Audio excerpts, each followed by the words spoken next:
Have you ever had an angry seller call you or you call them and they start getting agitated and you don't know how to bring them down, but they just seem to like blow up, their head explodes and they either hang up on you or you don't get the deal done? Well, in this video, I'm gonna show you a breakdown of an actual sales call in my business and show you how my salesperson defused the situation and how you can too. This seller was getting agitated and frustrated multiple times along the call, and I'm gonna show you the tricks and the secrets that they use to get to the place of setting the appointment and doing the deal. Hello. Hello, Miss. Yes. Hey, it's just Joel from Blackjack Real Estate. How you doing? Fine, thanks. All right, the first thing that I notice is listen to his tone. He's setting a quiet, calm, slow speaking tone. Already from the beginning, he's setting up the stage of this is just a quick conversation. I'm peaceful. I mean no harm. And he said, it's just Joel. It's just Joel.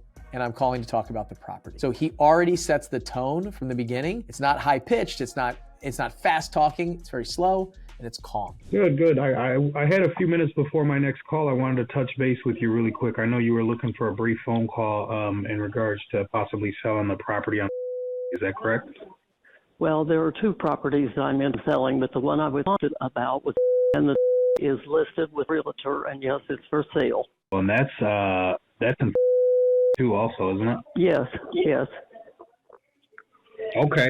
All right. Yeah, so I did. I just wanted to touch base with you. Honestly, this phone call, it's pretty basic. It's really more for me to find out about the property, the condition, when, and really why you might be looking to sell.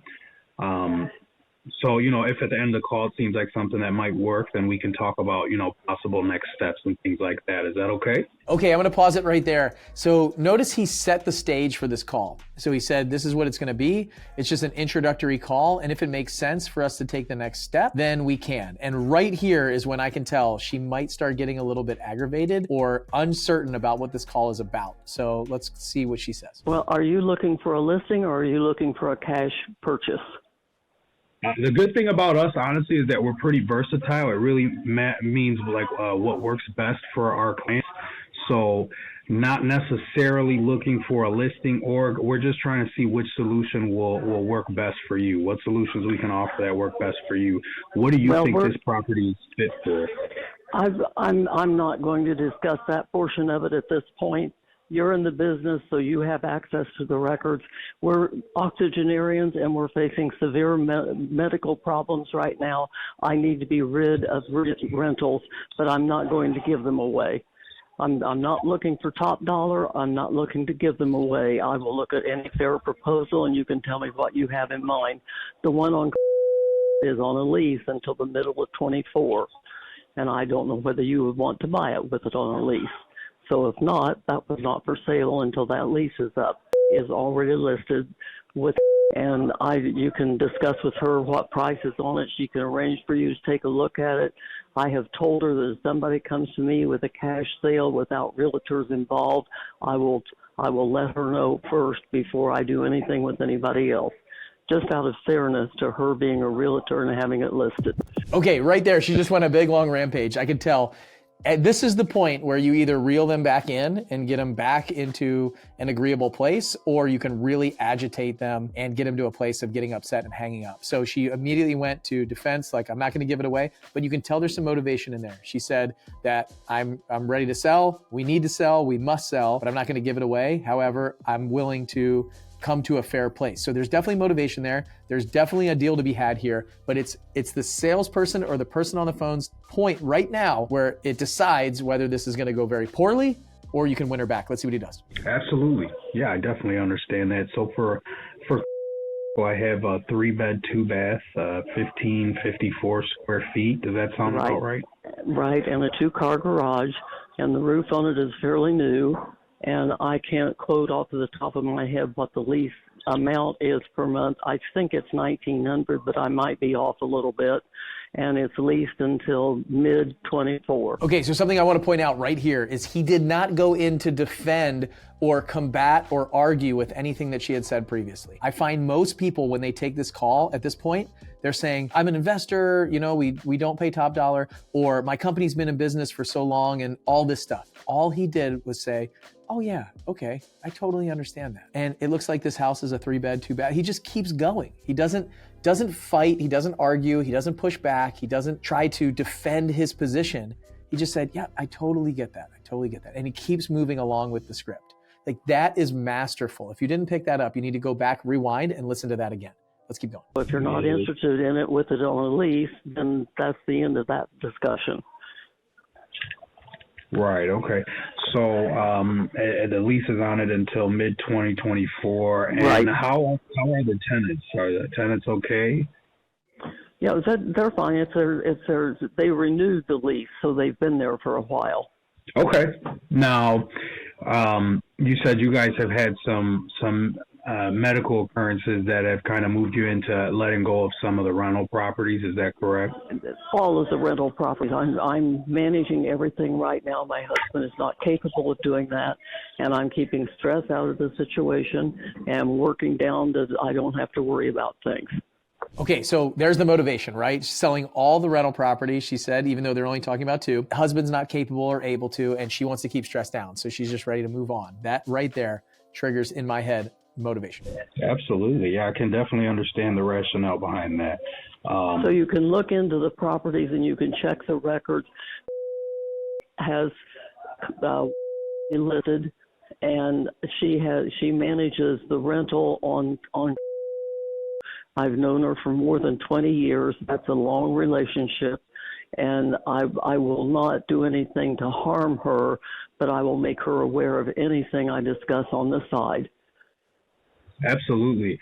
Now, is everything currently occupied, active leases in place? Is there anything on month to month or that's expiring really soon? The lease on was an annual renewal, and it expires in, I think, June of 24, maybe late May, but mid-24, and is open. It's not occupied. It had a tenant in it. When they moved out, I chose to list it for sale instead of re-renting it. Okay, and everything else you have occupied? Those are the only 2 properties that I'm working with. Okay. All right. I'm sorry about that. It looked like I've seen a couple others that may be in out of state, so I wasn't sure. Well, that out-of-state properties shouldn't be of any interest to you. Right. And out-of-state properties are family properties that have been in the family since the mid-1800s. I'm doing nothing with them. Okay. So right there, I can see this is another tipping point. It's another point where he could say, well, hey, we also buy in other cities, other states. We buy all around the country. I see investors do this all the time. She very quickly was, those are none of your concern. I do not want to talk about those. Most investors right now would start trying to figure out if they can pull all these together and see like big dollar signs and opportunity. Let's see what he does. All right. I just wanted to make sure I gained some clarity there. So, is there anybody else you need to speak to? Okay, notice he didn't jump right in to say, tell me about these other properties. He could tell that this is a difficult point. And I think if we can get a deal done on one of these properties, then we can open up that conversation on all those others. Or if we can buy these 2, then I bet down the road after closing on them, we could talk to them about their other properties. But let's see where he goes from here. In regards to selling this property that hasn't been mentioned, any other family members or anything like that? Well, that might be involved? I will certainly mention it to my son, but he's not involved with the management or the ownership in any way. Okay, so right here, he's looking for decision makers. Really important when you're talking to somebody, you understand who else needs to be involved in this decision. And most people think that is just the people that sign the contract, like who else is on the deed. It's not true. Let's say a husband owns the property in their own name, or they're the manager of the LLC that's selling the property. A lot of times, a wife is a big decision maker in that process. So in order for them to sign the documents, they still have to speak to a spouse. Or in this case, maybe somebody has to speak to their children. These are some older couple selling a house. So somebody else that might be involved in the situation could be a brother, could be an aunt, an uncle, a cousin, another realtor that's advising them. Whoever else is involved in the situation, you want to find that out. And that's what he's doing right here. Okay. All right. And then on how old is the roof on that one? Oh, 3 or 4 years, I think. It's been fairly recent. I would have to look into the records to see that. But it's not It's not a long time ago. It was in recent years. And it's a fairly new house, so there's not upgrade on the roof on that one. I seen that one. Yeah, it was like 2021 build, so everything's pretty much brand new in there. Right, and it's been I have not been in it since the tenants moved out, but I've been told that it was left in good condition. And I would anticipate that any property you would want to paint before you did anything with it. And that's a given. I don't know that it's in bad shape, but I would assume you'd want a fresh coat of paint on it. So I love this right here. She's not saying, oh yeah, everything's fine, you can move right in. She's telling us that we are gonna have to spend money. So she is already putting costs in a spreadsheet from her of what she's gonna have to deduct on what she's willing to take, knowing that we're gonna have to spend money if we buy it, even just to paint it. It's very rare that a seller will talk to you about things that you have to do to their property to make it sell ready. In this case, she's actually doing that. This is only helping us, so he should be leaning into it. Let's see what he does. So what about the HVAC? Do you know about the age of that, or the last time it's been serviced, repaired, replaced on? Was serviced this year, and there was a plugged line in it. The AC was not working, and it was a simple fix. It was a plugged line. I think and would have those records of what's been done there, but I think that the AC system and the heating system has been worked on in recent years and perhaps upgraded. But I can't. She would know that off the top of her head. It would be in her files. I've worked with her for 20 years on all my properties. I see there's quite a bit of photos online for. Well, I imagine all those are pretty up to date and accurate on how the kitchens and the bathroom looks like gold oak cabinets, white. Well, I don't think anything has been changed since those pictures were taken, but I have not been in the house in a year and a half. Outside of wear and tear, though, I imagine what I see online is pretty much what's inside.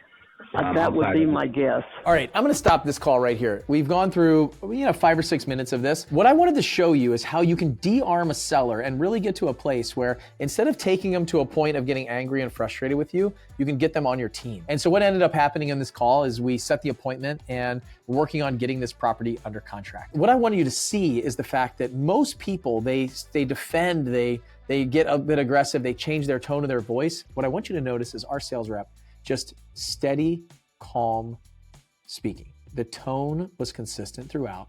It was very calming, and he was getting to a place of pulling her back in each time she started to seem to get a little frustrated and potentially go a different way. He was agreeing with her. He was saying, right, I totally get that. I understand. And just moving through the information that he was gathering. Right now, he's in the process of gathering information about the house, any extra expenses, things like that. And then we'll just, at the end of that conversation, just say, well, it sounds like something we would be interested in. Would you be open to us coming out there and going through the house and looking at it and making you an offer potentially? And no big commitments, just small, steady commitments. And this is exactly what you want to do when you're on the phone to close a deal. It's just getting a step closer each time you have this conversation. When somebody starts tipping to a very explosive point, like she did at least 2 or 3 times on this call, he stayed calm. He didn't defend his position. He agreed with her. And he kept going. This is the biggest advice I can give to you, especially if you're just getting started or you need a new sales process in your business right now because you're not closing as many deals, setting as many appointments, or you need to train your people. Let them listen to this call, use it as training, and I know it'll help you in your business if you apply it. If you guys like these videos and you want to see more, comment below, subscribe, and like these videos, share them with a friend. I'll see you on the next one.